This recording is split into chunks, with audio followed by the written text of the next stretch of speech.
ਆਪਾਂ ਪਿਛਲੇ ਲੈਕਚਰ ਦੇ ਵਿੱਚ ਕੰਪਲੀਟ ਕੀਤੀ ਸੀ ਕਲਾਸੀਫਿਕੇਸ਼ਨ ਆਫ ਮੈਰਿਸਟੇਮੈਟਿਕ ਟਿਸ਼ੂ।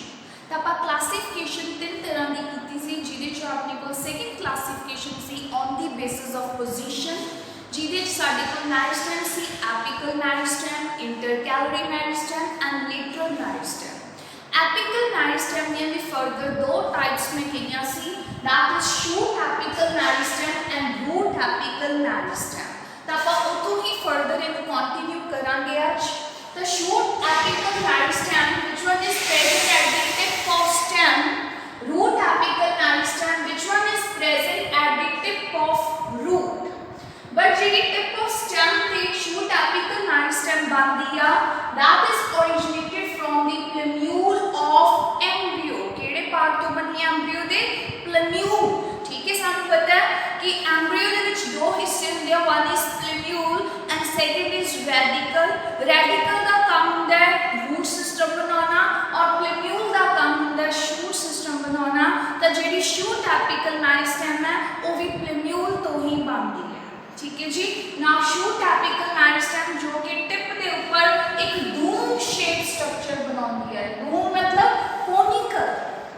ठीक है, तो जी कोनिकल स्ट्रक्चर है dome shape, that is known as shoot apical meristem and it is always protected by young leaves. तो तुसी देख सकते हो एक डोम शेप स्ट्रक्चर है and it is protected by young leaves.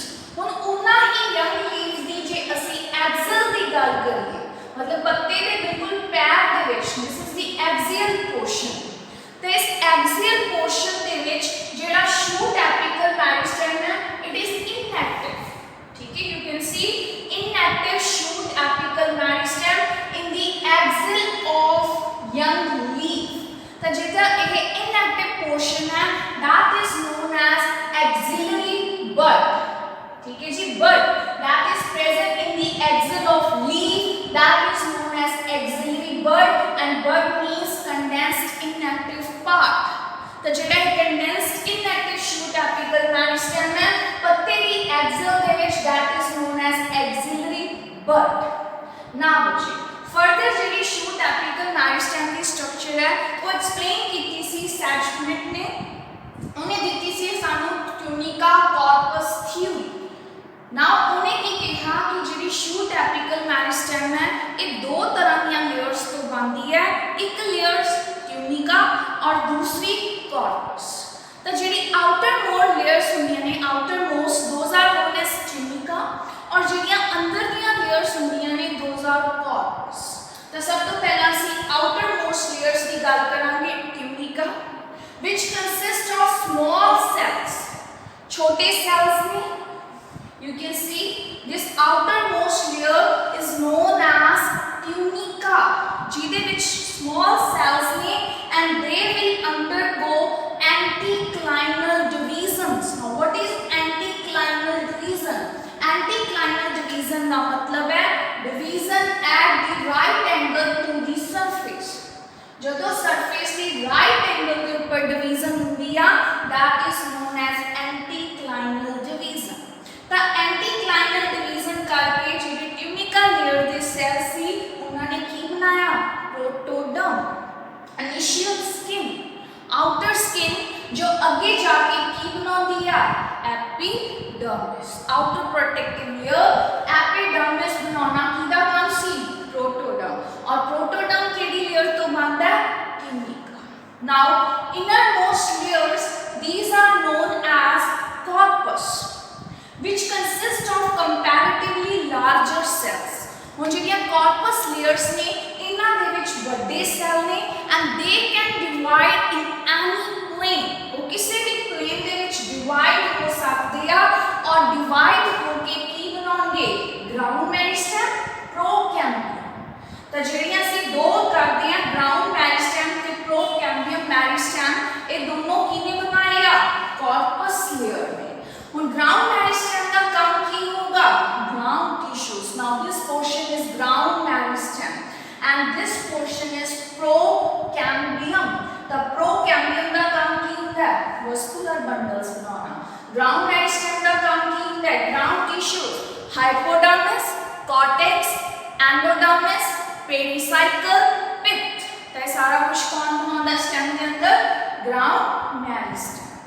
Now ਹੁਣ बच्चे next is root apical meristem, which one is present at the root, tip of the root, but covered by root cap। ਸਾਨੂੰ ਵੀ ਪਤਾ ਹੈ ਕਿ ਕਿਹੜੀ important point है कि roots के केस ਦੇ ਵਿੱਚ टिप ਦੇ ਉੱਪਰ ਕੀ ਲੱਗੀ ਹੁੰਦੀ ਹੈ? Root cap for protection।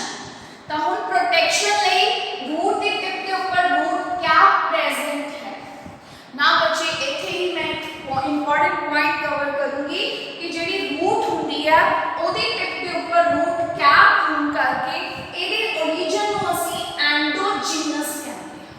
But in case of stem there is no root cap। बिल्कुल स्टेम ਦੀ टिप ਦੇ ਉੱਪਰ ਸਾਡਾ ਸ਼ੂਟ ਐਪੀਕਲ ਮੈਰਿਸਟਮ ਬਣਦਾ ਹੈ, ਇਸ ਕਰਕੇ ਇਹਨੂੰ ਕਹਿੰਦੇ ਆ exogenous in origin and it is an important point। exogenous, endogenous। तो इधर एंडोजीनस होने का कारण है रूट कैप, बट उधर रूट कैप या स्टेम कैप कुछ भी नहीं है। तो टिप के ऊपर शूट एपिकल मेरिस्टेम है, so it is exogenous in origin. After that हम सानू पता है रूट दो तरह की होती है, one is cap root and second is adventitious root. तो जेडी का एम्ब्रियो दे रेडिकल पोर्शन तो बनती है that is cap root, but अगर प्लांट के किसी होर हिस्से तो रूट बन रही है that is known as adventitious root. ठीक है जी, रेडिकल तो इलावा अगर प्लांट के किसी होर हिस्से तो रूट बन रही है दैट इज एडवेंटिशियस रूट। जे रेडिकल तो बन रही है ना टैप। ठीक है जी। नाउ इधर अपने को दो पॉइंट हो गए, एक तो रूट दो तरह की है और टिप के ऊपर प्रोटेक्शन वास्ते तो क्या प्रेजेंट था, इसे करके दा एंडोजीनस ओरिजिन। ठीक है जी। नाउ आफ्टर दैट ਹੁਣ रूट कैप ਦੇ ਪਿੱਛੇ ਸਾਡਾ ਲਾਈਕ ਕਰਦੀ ਹੈ ਇੱਕ cup shape structure or you can say hemispherical structure which is known as quiescent center, quiescent kind of stalk or you can say inactive part of meristem। the actually root apical meristem inactive, मतलब division नहीं कर पा रहा। ठीक है, cut protein, cut DNA और cut RNA बनन करके इथे डिवीजन जेडी है नहीं हो पा रही, so this portion is known as quiescent centre. हुन एक कप शेप स्ट्रक्चर है, हेमिस्फेरिकल स्ट्रक्चर है, जिदे करके ਅਸੀਂ रूट एपिकल मेरिस्टेम को भी कप शेप स्ट्रक्चर कह दिंदे हां या फिर हेमिस्फेरिकल स्ट्रक्चर कह दिंदे हां। नाउ क्विसेंट सेंटर डिवीजन तो नहीं होती but it is act as reserve meristem. इसका दूसरा नाम है रिजर्व मेरिस्टेम। रिजर्व क्योंकि ने की इकट्ठा किया हुआ है फूड, यानी फूड स्टोर किया होने करके ਅਸੀਂ ਇਹਨੂੰ ਕਹਿੰਦੇ ਹਾਂ reserve meristem. So quiescent centre is also known as reserve meristem, जिथे रूट एपिकल मेरिस्टेम का इनएक्टिव आ बट उन्हें खाना स्टोर कर लिया ना। मुझे क्विसेंट सेंटर तो पीछे अपना वही लेयर्स आ गया प्रोटोडर्म, प्रोकैम्बियम, ग्राउंड मेरिस्टेम। हम सब प्रोटोडर्म का फंक्शन पता है कि एपिडर्मिस बनाना। ठीक है, प्रोकैम्बियम का काम होता है वास्कुलर बंडल बनाना, ग्राउंड मेरिस्टेम का काम होता है ग्राउंड टिश्यूज बनाना। हम रूट है तो ऑब्वियसली हाइपोडर्मिस इज एब्सेंट। तो केड़े-केड़े ग्राउंड टिश्यूज बनेंगे? Cortex, endodermis, pericycle and pith. Now further ਹੁਣ ਆਪਾਂ ਇੱਕ ਪੁਆਇंट ਇੱਥੇ ਐਕਸਟਰਾ ਕੀਤੇ ਕਿ रूट कैप प्रेजेंट है स्टेम ਦੇ ਵਿੱਚੋਂ ਨਹੀਂ ਸੀ। ਤਾਂ ਇੱਕ ਤਾਂ रूट कैप ਹੋਣ ਕਰਕੇ ਨਾ एंडोजीनस ओरिजिन आ गया ना। बच्चे ਆਪਣੇ ਕੋਲ ਸੈਕਿੰਡ ਪਾਰਟ ਹੈ ਕਿ रूट कैप ਕਿੱਥੋਂ ਬਣੀ। It is also the part of root apical meristem. So root cap कौन बनाਉਂਦਾ ਹੈ? ਤਾਂ ਜੇ ਅਸੀਂ मोनोकॉट्स ਦੀ ਗੱਲ ਕਰੀਏ ਤਾਂ ਬੱਚੇ ਇੱਕ ਹੋਰ एक्स्ट्रा लेयर प्रेजेंट है and that is known as calyptrogen. ਹੁਣ एक एक्स्ट्रा लेयर आ गई रूट्स ਦੇ केस ਦੇ ਵਿੱਚ कैलिप्ट्रोजन जो कि मोनोकॉट्स ਦੀ रूट कैप बनाਉਂਦੀ है बट डाइकॉट्स ਦੀ नहीं। डाइकॉट्स ਦੀ रूट कैप ਵਿੱਚ प्रोटोडर्म की बनती है। ठीक है, तो रूट ਦੇ ਵਿੱਚ ਆਪਾਂ ਇੱਕ एडिशनल पॉइंट ਦਿੱਤਾ रूट कैप ਜਿਹਦੇ ਕਰਕੇ ਉਹਦਾ origin ਵੀ endogenous ਹੋ ਗਿਆ। ਸੈਕੰਡਰੀ ਰੂਟ ਕਿਆ ਬਣੀ ਕਿੱਥੋਂ, ਜੇ ਮੋਨੋਕੌਟਸ ਹੈ ਤਾਂ ਕੈਲੈਕਟ੍ਰੋਜਨ, ਜੇ ਡਾਈਕੌਟਸ ਹੈ ਤਾਂ ਪ੍ਰੋਟੋਡਰਮ। ਨਾ ਬੁਝੇ ਲਾਸਟ ਇੰਪੋਰਟੈਂਟ ਪੁਆਇੰਟ ਹੈ ਸਾਡੇ ਕੋਲ ਇਹ, ਇਫ ਯੂ ਵਾਂਟ ਤਾਂ ਜਿਹੜਾ ਆਪਾਂ ਪਹਿਲਾਂ ਡਿਫਰੈਂਸ ਕੀਤਾ ਸੀ ਉੱਥੇ ਮੈਂਸ਼ਨ ਕਰ ਲਓ, ਚਾਹੇ ਇਸ ਪੁਆਇੰਟ ਨੂੰ ਇੱਥੇ ਹੀ ਮੈਂਸ਼ਨ ਕਰ ਲਓ। ਠੀਕ ਹੈ ਜੀ, ਉਹ ਕੀ ਹੈ ਤਾਂ ਇੱਧਰ ਐਕਸੋਜੀਨਸ ਰੀਜਨ ਸੀ, ਇੱਧਰ ਐਂਡੋਜੀਨਸ ਰੀਜਨ ਹੋਣ ਕਰਕੇ ਸਟੈਮ ਤੇ ਰੂਟ ਦੀਆਂ ਲੇਟਰਲ ਬ੍ਰਾਂਚਸ ਕਿੱਥੋਂ ਨਿਕਲ ਰਹੀਆਂ ਨੇ। ਨਾਓ ਇਟ ਇਜ਼ ਵੈਰੀ ਇੰਪੋਰਟੈਂਟ ਕਿ ਜਿਹੜੀਆਂ ਸਟੈਮ ਦੀਆਂ ਲੇਟਰਲ ਬ੍ਰਾਂਚਸ ਨੇ ਉਹ ਕੌਣ ਬਣਾਉਂਦਾ ਜਾਂ ਫਿਰ ਰੂਟਸ ਦੀਆਂ ਲੇਟਰਲ ਬ੍ਰਾਂਚਸ ਕੌਣ ਬਣਾਉਂਦਾ। ਤਾਂ ਜੀ ਜਿਹੜੀਆਂ ਸਟੈਮ ਦੀਆਂ ਲੇਟਰਲ ਬ੍ਰਾਂਚਸ ਨੇ those are formed by cortex, while the lateral branches of root that is formed by pericycle. Now it is very important MCQ कि ਜਿਹੜੀਆਂ stem ਦੀਆਂ lateral branches ਨੇ ਉਹ ਕਿੱਥੋਂ ਬਣਦੀਆਂ ਜਾਂ ਫਿਰ root ਦੀਆਂ lateral branches ਕਿੱਥੋਂ ਬਣਦੀਆਂ। Now why? In case of stem cortex, in case of root pericycle, but क्यों? तो इसका आंसर यही है, stem का exogenous origin होने करके कोई बाहरली लेयर ही lateral branches बनाऊंगी and that is cortex। अगर endogenous origin होने करके कोई अंदरली ही लेयर lateral branches बनाऊंगी and that is pericycle। तो इधर pericycle आंसर है क्योंकि roots का origin endogenous है, इधर आंसर cortex है क्योंकि stem का origin exogenous है। Thank you students। Now students, ਆਪਾਂ ਕੀਤਾ ਸੀ shoot apical meristem ਤੇ root apical meristem। ਇਸ ਤੋਂ ਇਲਾਵਾ ਆਪਣੇ ਕੋਲ ਇੱਕ ਹੋਰ meristem ਹੈ and that is the reproductive meristem।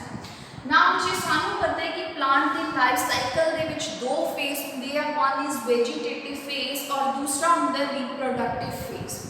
जितना टाइम वैजिटेटिव फेज चलता है तो हमें वैजिटेटिव पार्ट्स और यू कैन से शूट ते लीव्स बनाउणियां ने उन्ना टाइम ਅਸੀਂ ਉਹਨੂੰ ਕਹਿੰਦੇ ਆ वैजिटेटिव मेरिस्टेम और यू कैन से शूट एपिकल मेरिस्टेम। बट जिवें ही ਉਹਨੂੰ स्टिमुलस मिलता है कि एक फेज कंप्लीट हो चुका है, now it is time to start next phase and that is reproductive phase. मतलब ये कि ਹੁਣ फ्लावरिंग ਦਾ टाइम हो चुका है, ਹੁਣ फुल बनाने हैं। तो जेडी सी कही सी कि वेजिटेटिव मेरिस्टेम है, शूट एपिकल मेरिस्टेम है, it will get converted into reproductive meristem. तो वही वेजिटेटिव मेरिस्टेम की विच ट्रांसफर हो जाएगी रिप्रोडक्टिव मेरिस्टेम। बट किवें? तो जे एक हिस्सा है इस स्ट्रक्चर का and that is the somatic cells. इस सोमेट सेल जितना टाइम वेजिटेटिव फेज रहता है उतना टाइम इनएक्टिव पे। ठीक है जी, in case of vegetative meristem these cells are inactive, तो ना टाइम वो vegetative parts बना रहा सी। बट जिवें उन्होंने स्टिमुलस मिला कि now it is time for reproduction, तो जेडे ये सोमेट cells C they become active, वो नाल दी नाल active हो गए और जेडी vegetative meristem सी वो केड़ी बन गई reproductive meristem। किवें?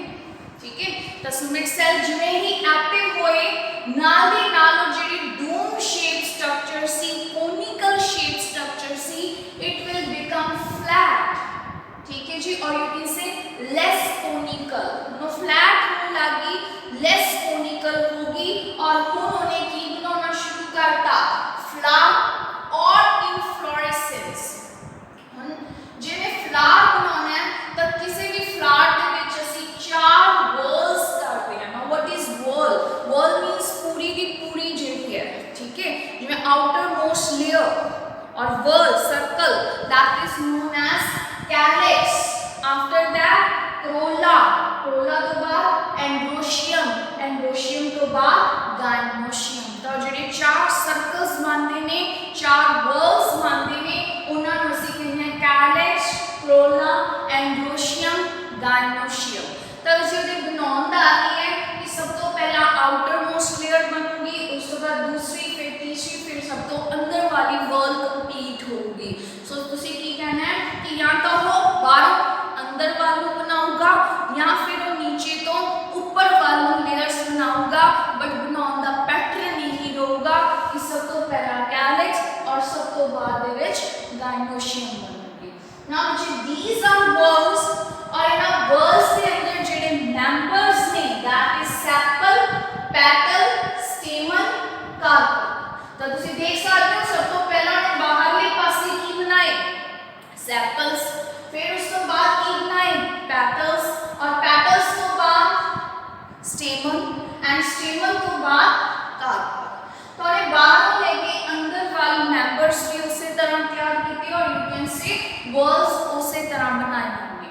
जिवें ये चारों वर्ल्स तैयार हो जांदियां ने और सेपल्स इनलार्ज होके पूरी स्ट्रक्चर ਨੂੰ कवर कर ਲੈਂਦੀਆਂ ਨੇ ਜਿਹਨੂੰ ਅਸੀਂ रिप्रोडक्टिव बड भी कहने और फ्लोरल बड भी कहने हैं। ठीक है जी, तो सैपल्स ने लास्ट ते की किया इनलार्ज होके पूरी स्ट्रक्चर को कवर कर लिया क्योंकि सैपल का काम ये है to provide protection to bud.